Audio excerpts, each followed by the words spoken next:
হেই মাক্কো মা এটা কিল্লি রে তুই এটা কিল্লি? আমি তো তোরে ডরানা দেখাইতাম আইছি, আমিও বেমান মেরে উঠছি। তুই বেমান মারবি বালা কথা, এমনি বেমান মারে? তোরে ডর দেখাইতে গিয়া দি উল্লার আমি ফাল মেরা উঠছি। ভালো হইছে তুই আইসুত কীর্তি আনো, আমি শিওর হয়েছি তুই টুফাফর খালি টেবিলটা খোসাস।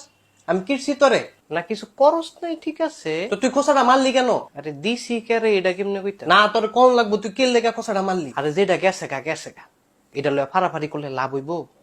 আয় আমরা নতুন কোনো বিষয় নিয়ে আলোচনা করি, নতুন বিষয় নিয়ে আলোচনা করি, তার লগে বইয়া জলাপাতি খেলি আমি। তুই কেল লেগা খোসাটা মারলি এটা আগে ক। আরে কথাটা কইলে কথাটা শুনিস, তোরে যেটা কইছি তুই এটা শুনিস। তুই কেল লেগা খোসাটা মারলি? ঘুরা ফিরা দে একই কথাই কস। 100 বার কমু, তুই উত্তর দিবি নাকি আমি আরেকটা বেমান দিব? আরে আস্তে ক, তোর বাপ উঠতে যাবো গা দো উডুক, বাপে ফুতে মিল্লা তোরে ফিডামু। মাগো ফিডাবি কীর্তি? তোর লগে কি আমার ফিডাফিডির সম্পর্ক? তোর লগে আমার কি আর সম্পর্ক? তোর বন্ধু লাগি না আমি? বন্ধু লাগে আমি, তোরা শটকন আমার মু আমি না বেটা। মুরব্বীদের সাথে কেউ এভাবে কথা বলে? আরে খাইছে রে, শুদ্ধ কথা বলে। তোর মুরব্বীর ফিস্তল মারি আমি? মাগো এটা মারে কেমনে? যেমনে মারে হেমনে। আরে এটা কোনো কথা হয়? এটা কথা?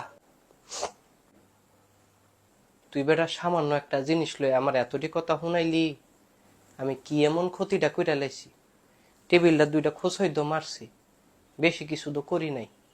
এলাকা এমন বেজ্জতি করন, আজকা তত্ত্বে বয়সে ছুট হইতাম তাইলে একটা কথা আছিল, তত্ত্বে না হইলে আমি 500 বছরের বড়। তুই আবার এই বেজ্জতিটি করছ, কিছু কইতারি না, খালি আইতুল কুরসি পড়ছ দেখা। এই আইতুল কুরসি যেদিনের তা নাজিল হয়েছে সেদিনের তে আমার ব্যবসা লস। যেন যাই হেনুই ধরা খাই, ধরা খাইলে বন্দি আড়ালো গিয়া কান্দি। থাক তুই, জায়গা আমি। ইরে এটি বাইরে গিয়ে আবার আলোচনা করিস না, মান সম্মানের ব্যাপার। কাশিম মারফুত চালাক হয়ে গেছে গা।